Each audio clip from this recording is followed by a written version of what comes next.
Ayan, nandito na naman po tayo sa Subic. So, bali 3 araw po tayo rito. Morning to everyone. Bilang paghahanda. Nagbuhay na po tayo ng apoy at magluluto po tayo ng tanghalian.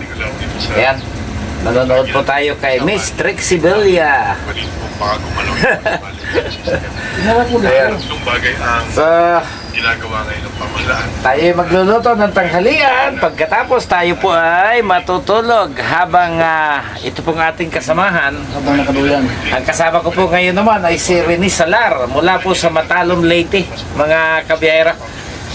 3 araw po tayo magpapataba ng tiyan dito, wala tayong gagawin. Duyan-duyan lang. Patuyan-tuyan lang. Napakalakas ng apoy. So, nagsayang po tayo ng 2 takal. Magkakatay po tayo ng sardinas.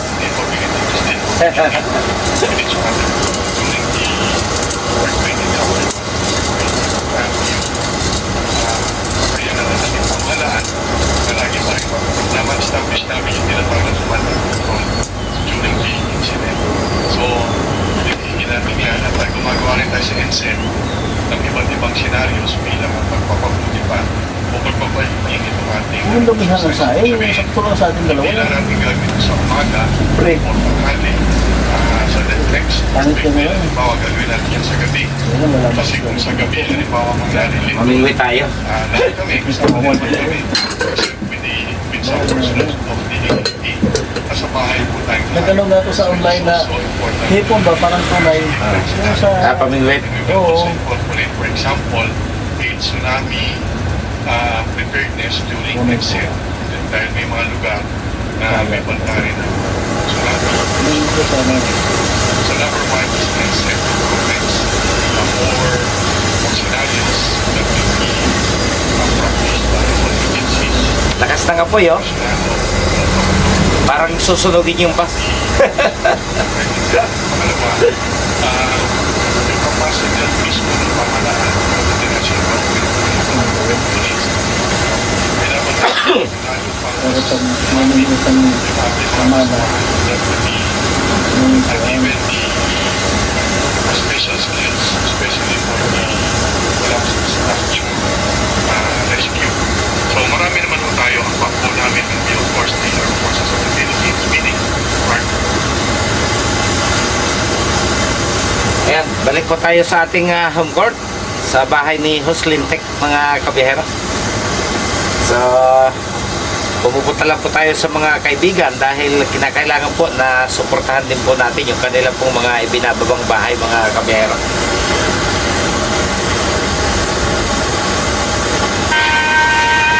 Ayan, si Yong ang nakababa. Okay, bigyan po natin isa lang para hindi maulingan yung ating kaldero. Okay, good ko na yung kay Yong dahil baka po tayo ma-CPR. Hindi po natin sigurado kung nalinis po niya yung kanyang background, mga kabiyahero. Tapos na tayo magsaing, tayo po ay kakain na.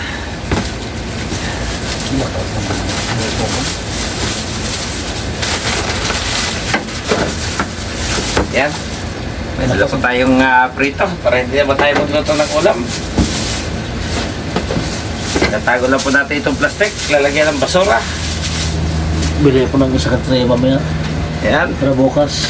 Meron din tayo ditong talong. Pinagandaan talaga yung biyahe. Pag-isa tayo.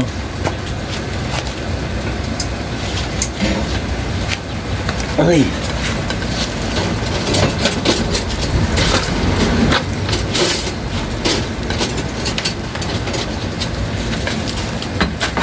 Ito to. Ito. Ayan. Yung luwag ko. Sundok.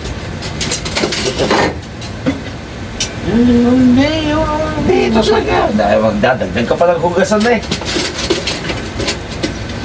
Nandiyan eh, magdadagdag ka pa ng hugasan. O, tara. Oy. Ano? Magkamay na lang.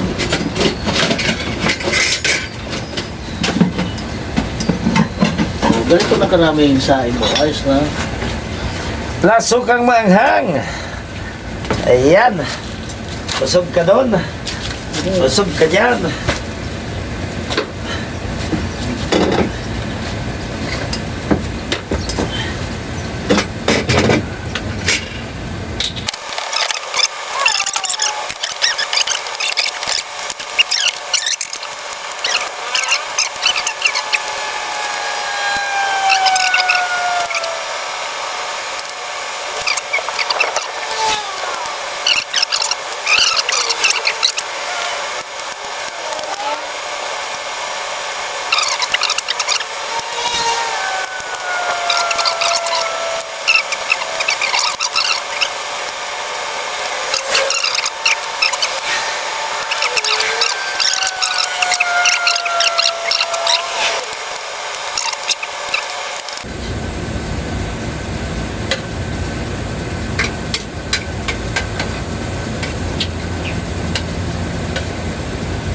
Ano kung ginagawa mas lang, may work na dyan.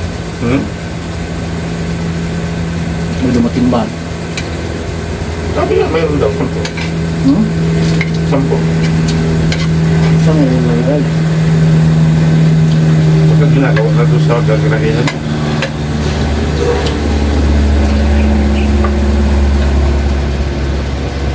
Doon sana sa may bahay mo dati, maganda rin, daming parking doon. Mahal nga lang na ano.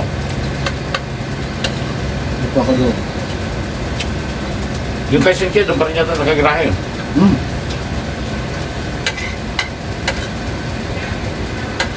Kung tapos na ba yung ginagawa doon? Saan? Ano ka? Kinaina natin? Kung ano yung kulay? Tunaasan yun?